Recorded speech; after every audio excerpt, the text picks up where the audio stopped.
멋있게 제목을 지으려고 한 것도 아니고 일부러 어렵게 지으려고 한 것도 아니고 여러분이 이 제목을 통해서라도 말씀을 조금 더 기억할 수 있으면 좋겠다라고 하는 바람을 가지고 제목은 설교의 거의 마지막에 이렇게 짓거든요. 여러분 잘 기억하시라고 삼무일주라고 잡아봤습니다.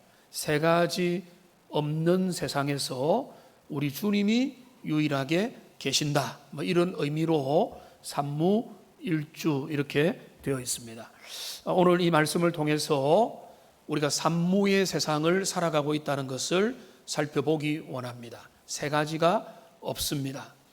물론 이 땅에 없는 것이 세 가지밖에 없겠습니까?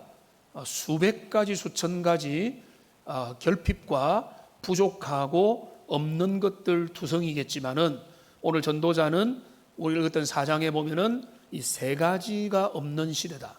그런데 말씀을 통해서 항상 이 설교자가 먼저 은혜를 받잖아요. 말씀을 연구하고 설교를 준비하다가 받는 은혜는 뭔가 하면 이 수천 년 전의 말씀이 어떻게 오늘날 2022년에 딱 어울릴까라고 하는 그런 것 때문에 놀라게 되는 겁니다.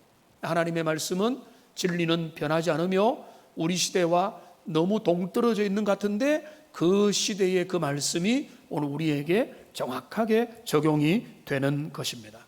삼무의 시대를 전도자는 바라보고 있습니다. 먼저 첫 번째 없는 것, 첫 번째 뭐가 없는가 하면 전도자는 애통해 하는 겁니다. 위로자가 없도다 라고 이야기를 하고 있습니다. 전도자는 학대를 당하는 현장을 눈으로 살펴봅니다. 사람들이 학대를 이곳저곳에서 당하는데 그들이 학대를 당하는 것도 문제지만은 학대를 당하는 상황 가운데서 위로자가 없음을 그가 한탄을 하고 있습니다. 오늘 1절을 보시면은 보라 학대받는 자들의 눈물이로다 그들에게 위로자가 없도다. 그들을 학대하는 자들의 손에는 권세가 있는데 그들에게는 위로자가 없도다. 위로자가 없는, 학대는 일어나고 도처에서 다양한 방식의 억압과 폭행들이 일어나는데 그들이 위로받지 못한다라고 말하고 있습니다. 우선 좀 특이한 것은 이 전도자 솔로몬이 학대당하는 삶을 자세히 살펴본다는 사실입니다. 솔로몬이 그럴 이유가 없거든요. 왜냐하면 솔로몬은 기득권자입니다. 모든 것을 가진 자입니다. 물질이 있고 명예가 있고 권세가 있고 모든 원하는 것들을 다 누리는 사람입니다. 이런 사람은 주로 학대당하는 자들에 대해서 별로 관심이 없습니다. 그런데 솔로몬은 그렇지 않죠. 그는 연구자의 자세로 그는 아주 그 모든 삶에 대해서 관찰하면서 해 아래에서 일어나는 온갖 종류의 학대들을 여기에서 살펴봤다라고 이야기를 하는 겁니다. 아주 특이한 그런 어떤 지혜자의 면모입니다. 여기 학대라고 했던 이 단어, 이 학대는요 우리가 알고 있는 바로 그 단어입니다. 억압하다, 압제하다, 빼앗다, 폭력을 행사하다. 그러니까 강제로 힘과 권세를 가지고 권위를 가지고 억누르는 것을 이야기하고 있는 것입니다. 권위는 원래 잘 쓰라고, 봉사하라고, 다른 사람을 섬기라고 줬는데 그 권위를 가지고 억압을 하고 억누르고 폭력적으로 대하는 것이 타락의 징조가 되는 것입니다. 인간이 사는 삶에는요 크든 작든 학대가 일어납니다. 부부관계 속에서, 가정 안에서 부모가 자녀를 학대하기도 하고 공동체와 또 민족 단위에서 학대가 일어나는 것입니다. 그래서 지금 전도자는 1절에 보면은 해 아래에서 행하는 모든 학대를 살펴봤다는, 그러니까 학대와 폭행과 권위의 억압은 온 도처에서 때로는 노골적으로 때로는 교묘한 방식으로 거기에 퍼져 있다는 것입니다. 우리는 러시아가 우크라이나 침공해서 전쟁이 벌어진 것을 알고 있습니다. 가슴 아파합니다. 왜 그렇습니까? 거기 학대가 일어나기 때문에 노약자들이 고통을 당하고 어린아이들이 죽음에 넘겨지고 여성들 이 성적인 어떤 학대를 당하는 일들이 거기에 자행이 벌어지는 것입니다. 최근에는 보니까요, 옛날에도 그랬지만은 종교도 거기에서 예외가 될 수 없습니다. 이단들의 특징이 뭔가, 이단의 특징이 뭐 교리의 잘못도 있지만은 이단들은요, 거기에 빠져든 사람들을 금품을 갈취하고 그들의 몸을 혹사시키고 그들의 성적으로 유린을 하는 경우들이 종종 있습니다. 감옥에까지 갔고 지금도 밝혀지는 JMS 정명석 씨. JMS 뭡니까? Jesus Morning Star. 자기가, 정명석 씨가 재림주다, 내가 새벽별이다라고 사람들에게 현혹을 시키고 그들이 그 마음이 열린 그들에게 온갖 학대를 일삼았던 정황들이 나타나게 되는 것입니다. 이런 학대는 멀리만 있는 것이 아닙니다. 우리 가까이에도 일어날 수 있습니다. 부모가 자녀를 정서적으로 학대할 수 있습니다. 남편이 아내를, 또 자녀가 부모를, 늙은 부모를 이렇게 학대하는 일들이 얼마든지 있을 수 있습니다. 마음껏 티 없이 맑아야 된 학교의 아이들이 어떤 아이들을 왕따시키고 그 아이를 학대하고 괴롭히고 금풀을 갈취하고 때로는 아주 무자비한 폭행으로 그 아이를 학대하여 그의 영혼에 지울 수 없는 상처를 남기기도 하는 것입니다. 그러니까 지금 전도자는 이 학대의 현실을 바라본 것입니다. 근데 그때의 학대가 있었다면, 해 아래서 온갖 종류의 학대가 있었다면 오늘날 우리 시대에도 이 우리의 일터에서 상사로부터 학대를 당하고 또 보이는 학대, 보이지 않는 여러 가지 학대를 당하는 일들이 일어나고 있는 것입니다. 그런데 전도자가 안타깝게 생각하는 뭔가 하면, 이런 학대가 일어나는 상황은 어쩔 수 없다 할지라도 그 학대받는 자들이 위로를 받지 못한다, 진정한 위로자가 없기 때문에 그들이 훨씬 더 힘들다라고 이야기를 하고 있는 것입니다. 학대를 받고 괴롭힘을 당하고 어려움을 당해도 누군가가 나를 이해하고 위로하고 손을 내밀어주고 끌어당겨주면은 또 쉽게 일어설 수 있는 것입니다. 회복의 탄력성이 생길 수 있고 그것을 우리가 넘어설 수 있고 트라우마도 극복할 수가 있는 것입니다. 자, 그런데 위로자가 없다는 것이죠. 여러분, 위로자가 없습니까? 학대당하는 현장 가운데 위로자가 전혀 없지는 않겠죠. 어떤 사람들이 안타까워하기도 하고 속상해하기도 하고 좀 도움을 줄까라고 고민은 하지만은 여기 위로자가 없다는 말은 진정한 위로가 안 된다는 말이에요. 내 편이 되어주고 안타까워하는데 어떤 사람들은 그 권위에 억눌려서 맞서지 못하고 어떤 사람들은 그저 옆에서 그냥 마음만 쓰고 결국은 진짜 도움과 진짜 위로는 안 되더라는 것입니다.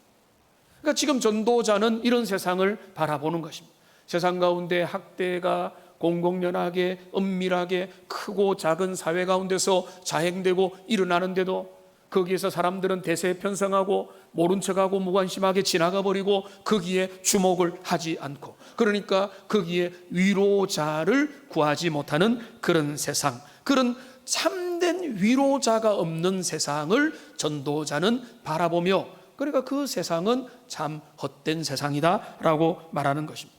그런 삶을, 그러니까 학대를 받거나 괴롭힘을 당하거나 어려움이 계속 때렸는데 진짜 위로를 받지 못하면 어떻게 되는가 하면 인생을 저주하게 되는 것입니다. 내가 지금 살아갈 의미가 뭐가 있느냐라고 하면서 어떻게 하는가 하면 나보다 먼저 죽어서 무덤에 있는 사람이 훨씬 더 낫지 않으냐라고 생각을 하게 됩니다. 아주 비관적인 생각이죠. 2절에 그게 나옵니다. 이렇게 그러므로 나는 아직 살아있는 산자들보다 죽은 지 오랜 죽은 자들을 더 복되다 하였노라. 죽은 자들이 더 편한 것 같은 거예요. 저들은 고통도 당하지 않고 억울함도 당하지 않고 항변하지도 않아도 되고 죽었으니까 그냥 편안하게 무덤에 누워 있는 것 같더라. 저들이 더 낫지 않은가? 여기서 또 다르게 뭐라고 하는가 하면 3절에 보시면은 차라리 태어나지 않은 자가 더 복된 게 아닌가, 이렇게까지 나가게 되는 것입니다. 여러분, 죽은 자가 더 복되며 태어나지 않은 자가 더 복되다는 것이 성경적입니까?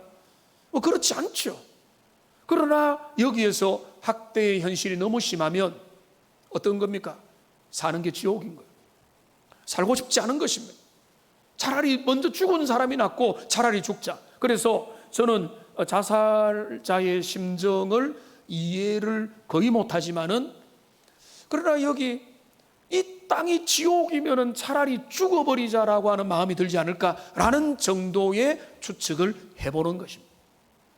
그러니까 어려움 당하고 폭행이 지속되고 정서적인 학대와 성적인 학대와 영적인 학대까지 계속해서 일어나는 일들이 자행이 지속되면, 그런데 거기에서 적당하게 위로를 발견하지 못하고 치유되지 못하고 위로자가 없는 세상에서 노출되면은 그 사람은 죽고 싶다는 거죠. 그러니까 그런 세상인 것입니다. 그러니까 이런 세상 가운데서 여러분, 소망이 있습니다. 소망이 뭔가 하면 우리 예수님께서 이 땅에 오신 이유가 뭔가 하면 그 학대받는 자, 어려움 당하고 슬픔 가운데 있는 자들을 위로하고 그들을 보듬어 주기 위해서 이 땅에 오셨다는 사실. 우리 주님은 슬픔을 당한 자들의 진정한 위로자가 되어주시고 그들을 절대로 함부로 대하지 않았어요. 예수님은 강한 자의 주님이 아니고 연약한 자, 부족한 자, 학대당하는 자, 슬퍼서 눈물 흘리는 자의 친구가 되어주시는 겁니다. 그래서 우리 주님이 이렇게 말씀하셨습니다. 팔복에서 두 번째 복을 말하면서 애통하는 자가 복이 있나니 그들이 위로를 받을 것입니다. 마태복음 5장 4절이죠. 애통하는 자가 복이 있다. 왜? 애통하는 자가 왜 복이 있습니까? 위로를 받을 것이다. 여러분, 여기에 누구로부터 위로를 받는 겁니까? 우리 주님으로부터 위로를 받는 거예요.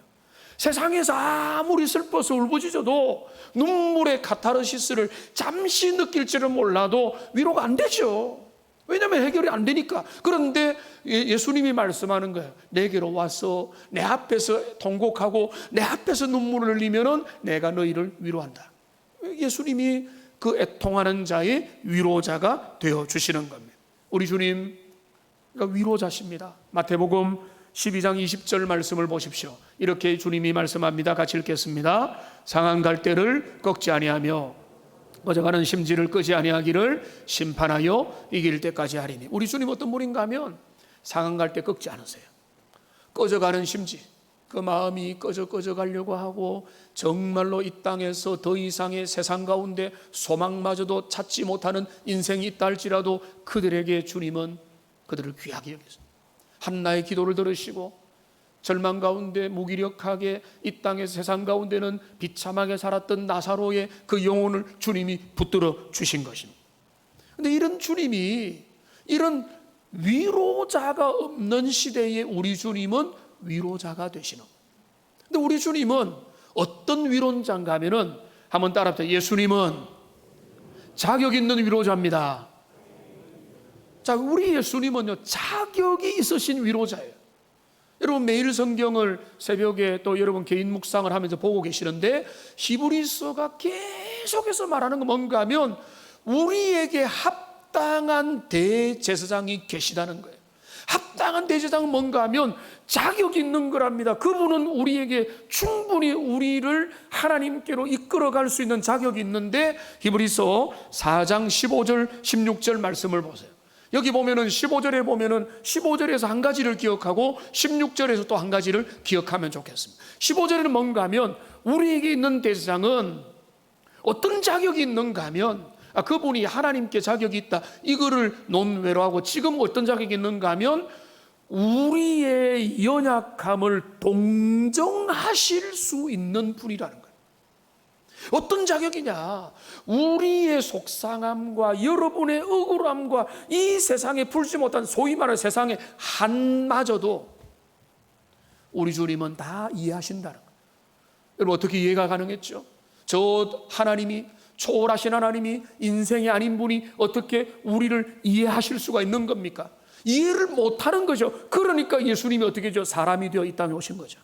고난을 당하시고 어려움 당하시고 눈물을 흘리시고 기도하시고 아픔을 경험하시고 피곤함을 경험하시고 인생에 당하는 모든 수준의 어려움들을 다 고난을 당하시고 부활하여 승천하여 하늘 보좌 우편에 앉으셨기 때문에 지금 우리를 위하여 기도하시는 대제사장은 우리의 처지와 형편을 모르는 그런 어떤 저 멀리 계신 너무나 높고 존귀하신 분이 아니라 어떤 자격이 있는가 하면 우리의 형편과 상황을 이해하시는 그런 분이시라.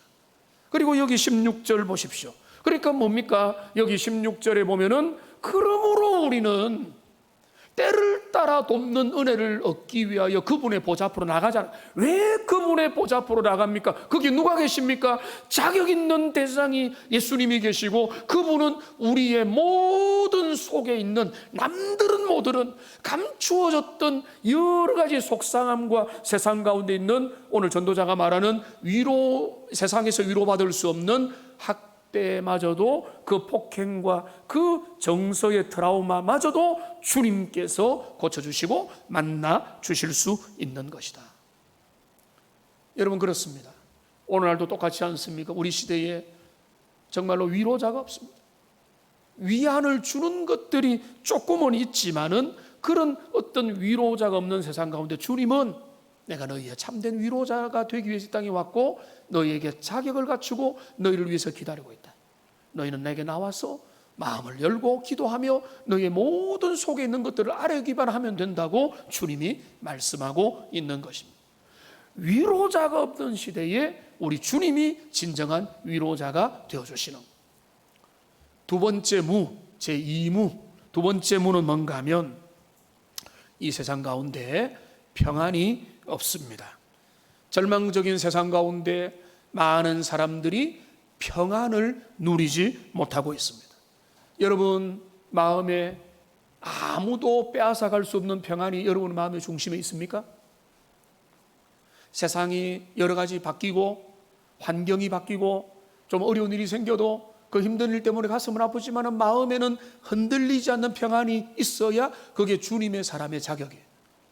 평안이 없는 거기에 뭐가 있는 겁니까? 염려가 있습니다. 불안이 있습니다.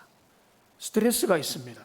거기에는 우울한 마음이 있고 불면증이고 거기에는 온갖 좋지 못한 마음의 그 강박관념들이 그 속에서 일어나는 것입니다. 그러니까 여러분 마음을 한번 살펴보십시오. 그런데 세상은 더 그렇습니다. 이 세상에 주님을 모르고 그리스도 예수 안에서 참된 복음의 삶을 누리지 못하는 사람 가운데는 평안이 없는 것입니다. 자, 평안이 없는 것. 근데 오늘 6절 말씀해 보시면은 평안이 없는 사람의 이야기를 6절의 앞부분이 잘 설명을 해주고 있습니다. 인상적인 표현이 나오는데요. 두 손에 가득하고 수고하며 바람을 잡는 인생이 나옵니다. 두 손에 가득하고 수고하며 바람을 잡습니다. 이 사람이 어떤 사람인가 하면 두 손에 움켜쥐고 사는 사람. 두 손으로 모든 것들을 다 잡으려고 욕심을 부리고 과욕을 내고 아주 욕망을 발휘하여서 내 이 두 손으로 모든 것들을 다 잡으려고 아둥바둥 살아가는 그 사람에 대한 이야기가 있는 겁니다. 오늘 우리가 헌법으로 보장되어 있고 우리의 체제가 자본주의가 아주 허락이 다 된 그런 사회에서 좀 더 잘 먹고 좀 더 잘 살고 좀 더 좋은 것들을 가지고 좀 남들이 누리는 것 더 누리고 싶기 위해서 열심을 내는 거 잘못된 겁니까? 잘못된 거 아닙니다.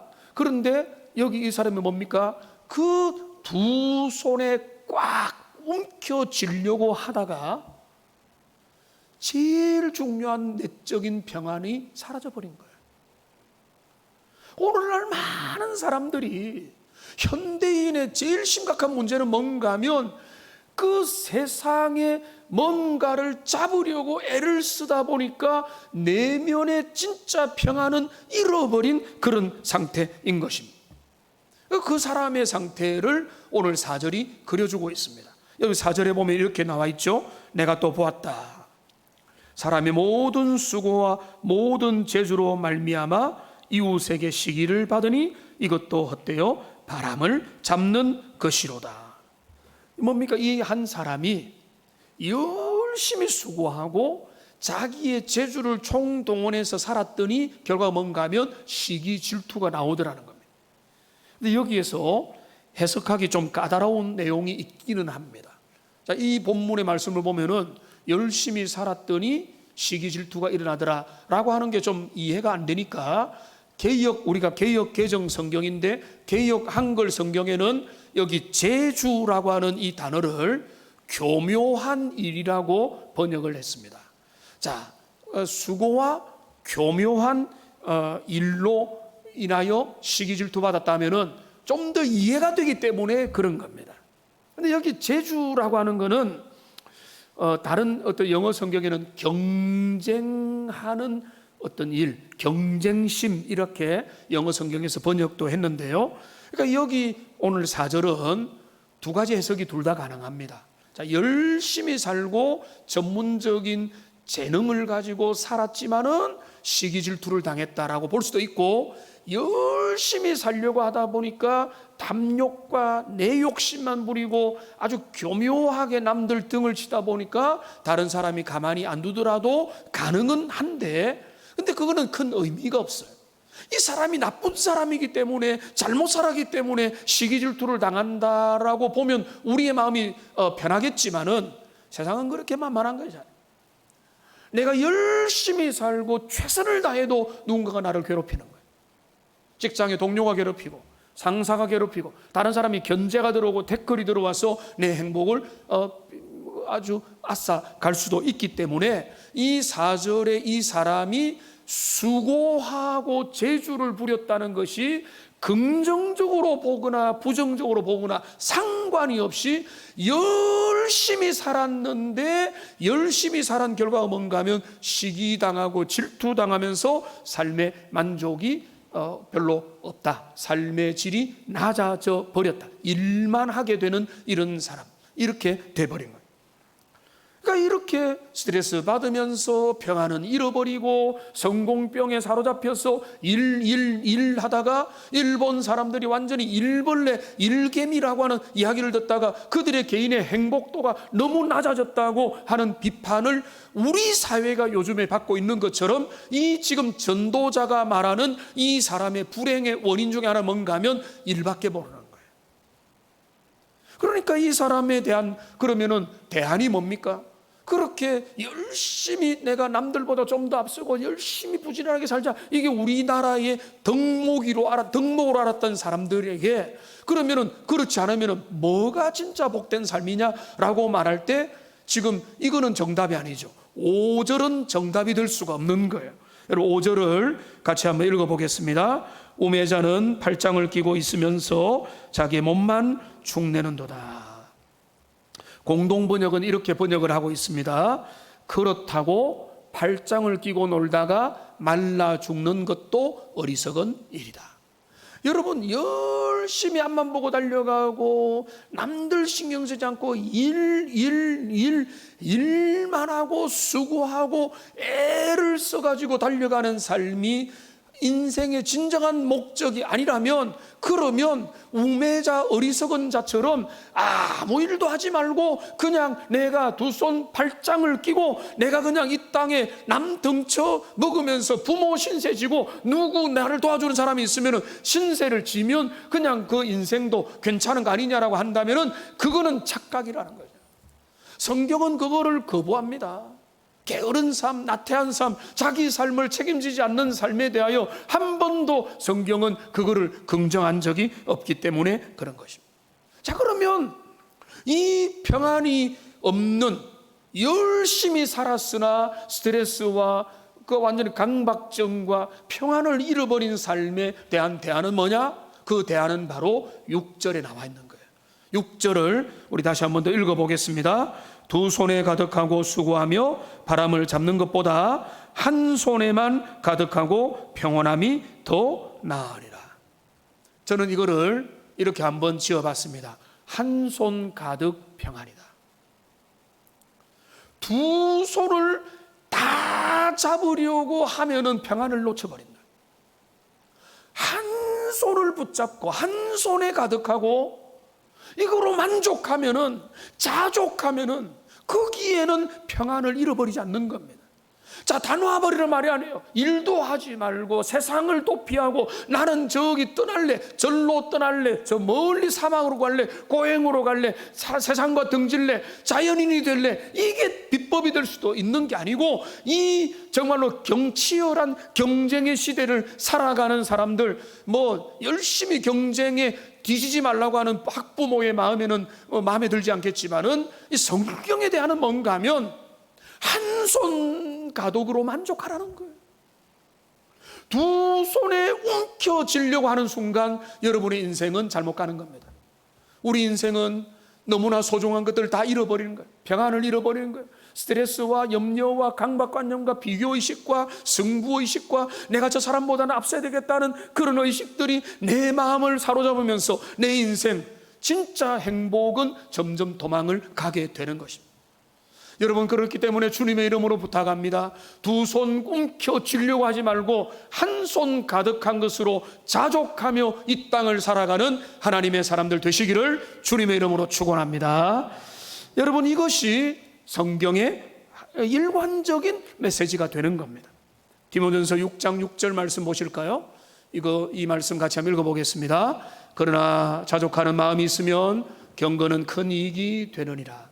여러분, 자족하지 않고 경쟁하고 내가 저 사람 이겨야지, 내가 저 사람보다는 더 잘 돼야지, 내가 이런 걸 성취해야지, 자꾸 그렇게 목적, 과업 중심으로 가다 보면은요, 마음에 평안이 없어요. 그 마음이 불행해지는 거예요. 지옥이 되는 거예요. 그러니까 그 삶에는 아무런 평안도 없고 위로도 받지 못하고 그 마음이 불쌍한 거예요. 그런데 자족하는 마음이 있으면 여기 뭐라고 했습니까? 경건 생활의 발전이 있는 거예요. 그러니까 내가 여러분의 삶에서 내가 하나님 앞에 신앙생활이 발전하기 원한다면은 여러분의 삶에 만족하세요. 감사하세요. 지금 당장, 지금의 내 수준, 내 가정, 내 배우자, 내 남편, 내 아내, 내 자녀, 내 환경, 이런 상황, 내 부모, 여러분 그 모든 것들을 하나님 안에서 긍정하지 않으면 여러분 만족이라는 게 있을 수 없어요. 우리의 만족은 주님으로부터 오고, 주님 안에서 하나님, 내가 주님 안에서 자족합니다라고 할 때 인생의 진짜 만족, 두 손을 다 잡아야 만족하는 게 아니라 주님 내게 이미 주신 것으로 만족하고 주시지 않은 것으로 만족하고, 그러나 내가 주님 안에서 하나님의 자녀된 것으로 만족하는 그런 자족하는 인생을 사시기를 주님의 이름으로 축복합니다. 히브리서 13장 5절에 보면은 이렇게 되어 있습니다. 돈을 사랑하지 말고 있는 바를 족한 줄로 알아. 여러분, 돈에, 어떤 이성에, 성공에, 명예에, 성취에 뭔가에 몰입되면은요, 그 사람은 저 사람 열심히 있다라고 말할지 몰라지만은 그의 영혼은 피폐해지는 겁니다. 황폐해지는 겁니다. 마음의 샬롬이 사라지는 겁니다. 평안이 없는 거예요. 진짜 평안은 사라져 버리는 거예요. 그러니까 여러분, 제일로 조심해야 되는 게 뭔가 하면 여러분들께서 마음이 어떻는지, 평안을 놓쳐버리고 내가 평안을 잃어버리더라도 내가 이거 잡아야지, 그걸 내려놔야 돼요. 한 손에만 잡고 나머지를 내려놓을 때 하나님이 주시는 은혜와 평강이 내 것이 되는 것입니다. 평안이 없는 시대죠. 평안이 없는 시대를 살라고 부축입니다. 끊임없이 광고와 미디어와 세상의 기업들과 모든 세상의 정신들은 우리가 평안 있는 거 관심 없어요. 겉으로 잘 보이면 돼요. 남들과 비슷하면 되는 거예요. 그거를 위해서 바벨탑을 쌓는 데만 몰두하도록 만드는 거예요. 그런데 그러니까 뭡니까? 돌아보니까 평안이 없는 거예요. 여러분, 근데 놀라운 게 있습니다. 우리 주님이 참된 평안을 우리에게 주시는 겁니다. 우리 주님이 땅에 오셔서 우리를 위로하실 뿐만 아니라 우리에게 뭘 주시느냐? 세상이 줄 수 없는 평안을 주시는 겁니다. 요한복음 14장 27절 말씀에 보면은요, 이 말씀 많이들 좋아하시죠? 여기 뭐라고 했습니까? 평안을 너희에게 끼친다. 근데 이 평안은 어떤 평안입니까? 예수님의 평안이에요. 세상이 평안을 우리에게 줄 수 있습니까? 줄 수 있습니다. 그런데 문제는 뭡니까? 일시적이고 부분적이고 돌아서면은 더 갈급하고 더 메마르고 더 목마르게 하는, 궁극적으로 도움이 안 되는 일시적이고 가짜 거짓 평안을 우리에게 약속을 한다는 거예요. 근데 이 구절을 다시 보면은 뭐라고 했습니까? 내가 너희에게 주는 것은 세상이 주는 것과 같지 않다는 거예요. 세상이 주는 것들은 지나가면은 후회되고 돌아서면은 속았다라고 말하고, 어떤 사람들은 마약과 약물에 중독되어서 그들의 삶이 비참으로 이끌고 그들이 잠시 위안을 얻으려고 했지만 인생이 실패로 끝나지만은 주님께로 다가가면은 그 평안은 사라지지 않는다는 거예요. 그 평안은 지속적이라는 거예요. 내 환경이 안 바뀌어도 내 마음을 붙잡아주는 그 진짜 절대 평안을 우리 주님은 주실 수 있고, 우리 주님은 그거를 주신다는 거예요. 그 평안을 받아 누리는 여러분들 되시기를 주님의 이름으로 축복합니다. 이미 많이 받아 누리고 계실 겁니다. 신자의 평안은요, 내가 좋은 일 많았다, 그거 아니죠. 그런 일들도 많이 있지만은 아무도 빼앗아갈 수 없는 절대 평안. 우리 주님이 나와 동행하시고 주님이 나의 생각과 나의 마음과 나의 시선을 바꾸어 주시는 그 평안이 내 안에 임하면, 그거는 세상의 환경과 조건과 관계없는, 그게 진짜 평안을 우리 주님이 우리에게 주셨다는 겁니다. 여러분, 한번 질문해 보십시오. 여러분, 하나님이 주시는 우리 주님 안에 누리는 참된 평안이 여러분 속에 있습니까? 여러분 속에 있는 줄로 믿고 있어야 됩니다. 그 평안을 놓치지 마십시오. 그 평안을 유지하기 위해서 여러분 많은 것들을 우선순위를 정리하십시오. 이 평안을 소중하게 여기시고 이 평안을 누리기 위해서 말씀을 가까이 하고 주님을 친구 삼고 주님과 교제하며 나가야 되는, 그게 여러분 삶의 진정한 보람이 되기 때문에 그런 것입니다. 그래서 골로새서 3장 15절 말씀 우리 같이 한번 읽어보겠습니다. 그리스도의 평강이 너희 마음을 주장하게 하라. 너희는 평강을 위하여 한 몸으로 부르심을 받았나니 너희는 또한 감사하는 자가 되라. 그리스도의 평강이 너희를 주장하라는 거예요. 여러분, 뭐가 여러분을 주장합니까? 돈이? 성취가? 어떤 프로젝트가? 어떤 눈에 보이는 남들의 시선이? 아니죠. 그리스도의 평강이, 주님의 은혜와 평강과 주님의 그 은혜 주심이 내 마음에 넘치는 것을 최우선으로 삼으라는 거예요. 그거 말고 다른 거 자꾸 하려고 하지 말고, 그게 최우선이라. 그게 최우선. 그게 있어야 여러분의 인생이 복되고 진짜 행복하고 엇나가지 않고 후회하지 않는 인생을 살게 된다는 겁니다. 우리 주님이 그걸 주시겠다. 자, 세 번째 이 세상에 없는 게 있습니다. 오늘 전도자는 한탄을 합니다. 뭐가 없느냐? 친구가 없다고 해요. 친구가 없다. 세 번째 없는 것, 친구가 없다는 것. 참으로 딱한 한 사람이 등장합니다. 여기 8절에 보면은요, 삼중 강조가 되어 있어요. 8절에 보면은 어떤 사람이 있는데 아들도 없고 형제도 없고 홀로 있다. 요즘에는 뭐 혼자, 뭐 혼밥, 뭐 혼술, 뭐 이래가지고 그게 유행처럼 하는데, 여러분 홀로 있다는 아무것도 없다는 거예요. 자녀도 없고 친구도 없고. 그래서 저는 친구가 없다 이렇게 말하고 싶습니다. 근데 이 사람이, 자, 우리가 이 땅에 뭐 좀 외로운 존재로 태어날 수도 있죠. 전상처나 고아로 살아가는 분도 이 땅에 있을 겁니다. 부모님이 양친이 다 돌아가시고 형제들이 없으면은 고아가 될 수도 있는 거예요. 그런 이야기를 하는 게, 여기 불행의 근원이 뭔가 하면, 자, 부모도 없고 자녀도 없고 친구도 없고 혼자밖에 없는데 이 사람은 죽도록 일만 하는 거예요. 자, 그러면 우리 사회는 죽도록 일하는 거 칭찬하죠. 일하는 거 멋질 수도 있습니다. 그런데 이 사람은 문제가 많아요. 왜 문제가 많은가 하면, 아주 긴 8절에 보면은 그가 뭔가 하면은 홀로 있지만 그의 모든 수고에는 끝이 없도다. 그가 또 비록 그의 눈은 부요를 족하게 여기지 아니한다는 거예요. 이게 문제예요. 혼자 살아서 낯가림을 하기 위해서 열심히 일을 할 수밖에 없고 배지라도 주어야 된다면은, 여러분 그거 가지고 비난하는 게 아니에요. 그거는 불쌍한 것이고, 그런 노인의 빈곤의 문제는 나라가 해결해야 되고 주변이 해결해 줘야 되는 거죠. 근데 이 사람 뭡니까? 부요해요. 먹고 살만하다는 것입니다. 그리고 이 사람은 이제는 노후에 어느 정도 살 수 있는데도 이 사람은 그치지 않습니다. 아무도 없고 상속자도 없고, 그리고 누구도 이 사람 옆에서 조언해 줄 사람도 없고 친구도 없는데 열심히 죽을 때까지 물질이 있음에도 불구하고 물질에 대해 만족도 하지 않고 열심히 일만 하고 있는 거예요.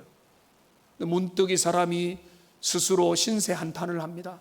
여기 8절 중간에 보면은 이러기를이라고 해요. 이러기를 하는 말은 뭔가 하면 자기가 스스로 속으로 신세 한탄을 한다는 말. 뭐라고 하는가 하면 이렇게 말합니다. 내가 누구를 위하여는 이같이 수고하고 나를 위하여는 행복을 누리지 못하게 하는가.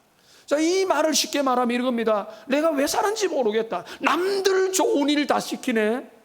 나는 내 삶의 진짜 행복이 뭐냐라고 순간순간 신세 한탄을 하면서도 그 방법과 해결책을 모르고 그냥 그저 주어진 일만 열심히 그냥 하고 수고만 하고 있는 진짜 어리석은 사람이라. 여러분 8절이 너무 길죠. 오늘 비교적 여러분 잘 읽어주셨어요. 여러분에게 해당되었는데 잘 읽어주셨는데, 이 8절을 보면 표준 세번역을 보시면은 아주 번역이 잘 되어 있습니다. 이렇게 되어 있습니다. 한 남자가 있다. 자식도 형제도 없이 혼자 산다. 그러나 그는 쉬지도 않고 일만 하며 산다. 그렇게 해서 모은 재산도 그의 눈에는 차지 않는다. 그러면서 그는 가끔 어찌하여 나는 즐기지도 못하고 사는가? 도대체 내가 누구 때문에 이 수고를 하는가 하고 말하니 그의 수고도 헛되고 부질없는 일이다. 자녀도 없고 배우자도 없고 친구도 없고 위로자도 없습니다. 그러놓고도 열심히 일만 합니다. 여러분, 이게 가치 있는 인생입니까? 성공하는 인생입니까? 보람 있는 인생입니까? 여러분, 그런 게 아니라는 거예요. 우리 인생의 의미와 성공의 가치 척도는 얼마나 열심히 일만 앞만 보고 했느냐로 결정될 수가 없는 거예요. 적어도 뭔가 하면 그의 든든한 친구가 있어야 되네. 배우자가 있어야 되고 가족이 있어야 되고 형제가 있어야 되고 내 마음의 속에 있는 이야기를 해줄 만한 몇 사람의 친구가 우리 주변에 필요한 것입니다. 이 사람은 그거 별로 필요 없다. 일벌레, AI, 기계처럼 일만 하고 내가 내 앞가림하고 내가 열심히 돈 벌고 계속해서 축적해가지고 그거 모아가지고 나중에 남겨줄 사람도 없는데 그래도 일을 하고 있는 완전히 미친 사람이 돼버린 거예요. 우리 인생에 진짜 여러분 행복이 뭡니까? 우리가 무엇을 위해서 가고 있습니까? 근데 이 사람은 친구가 없는 거예요. 친구로 대변되는 친구와 가족과 애인과 옆에 있는 형제와 배우자와 부모와 사랑하는 이 옆에 있는 사람들을 다 놓쳐버리는 거예요. 그러니까 여러분 9절부터 12절에 보면은 두 사람이 한 사람보다 낫다 하면서 그 나은 이유 네 가지를 쭉 이야기합니다. 이거는 오후에 제가 간단하게 설명을 하겠습니다. 그러니까 혼자 있으면 안 된다. 친구가 필요하다. 공동체가 필요하고 함께 어울려 살아야 되고 좋은 형제와 좋은 동지, 부부는 함께 인생의 여정을 같이 가는 동반자, 뭐 사랑에 반하고 이런 거 좋죠. 반하고 난 다음에 그 다음에는 뭔가 하면 동반자가 되고 또 가족이 되고 형제와 친구들과 우애를 나누고 함께 정말로 이 땅을 걸어갈 수 있는 그런 세상에 친구들이 있어야 되는데, 이 불행한 사람은 뭔가 하면 세상에 열심히 그냥 눈앞에 있는 일만 열심히 하는데 주변에 다 잃어버렸다. 그 인생은 복될 수 없다. 근데 뭡니까? 우리 주님은 우리에게 진정한 친구가 되어 주신다. 우리 주님이 이 땅에 오셔서 우리의 친구가 되어 주십니다. 여러분, 친구는 어떤 사람이죠? 만나고 싶은 사람이죠. 친구는 만나고 싶은 사람입니다. 그래서 딱 보면은 이게 제일 쉬운 설명인 것 같아요. 약속을 일부라도 정해서 만나고 싶은 사람이 내 친구예요. 그런데 예수님은 어떤 정도로 우리의 친구가 되십니까? 요한복음 15장 13절 14절에 보면은 친구를 위하여 자기 목숨을 버리는 분이 바로 우리 예수님이었어요. 당신의 모든 것들을 내어주시고 우리의 말을 들어주시고 우리의 시름에 반응하시고 우리의 가는 걸음걸음마다 동행하시는 그런 분이 바로 우리의 친구가 되시는 겁니다. 이 말씀을 정리하겠습니다. 삼무일주, 우리가 살고 있는 세상 위로자가 없습니다. 여러분이 주변에 있는 분들이 위로해 주긴 하지만은 진정한 여러분의 삶의 여러 가지 의문에 대한 진정한 위로자를 찾지 못하는 시대. 또 무엇입니까? 평안을 잃어버리고 많은 사람이 살아갑니다. 극심한 스트레스와 경쟁의 부담과 그런 어떤 억압과 강박관념에서 자유하지 못하고 불면증으로 고통을 당하면서 살아가고, 그리고 열심히 세상에 맞추어 살다 보니까 사람을 다 잃어버린 그런 산무의 시대 속에 우리에게 소망이 있습니다. 우리 주님께서 우리의 위로자가 되시고 우리의 친구가 되시고 우리에게 참된 평안을 지금도 제공해 주시는 것. 그 주님이 저 2000년 전에 한때 계셨다가 어디 무덤에 계신 게 아니고 지금 우리를 위해서 기도하시며 나오라고 초청하고 계시는 이 주님을 함께 교제하면서 이 산무의 세상 가운데 유일한 주님을 모시고 살아가시는 하나님의 복된 백성들 다 되시기를 주님의 이름으로 축복합니다. 기도하겠습니다.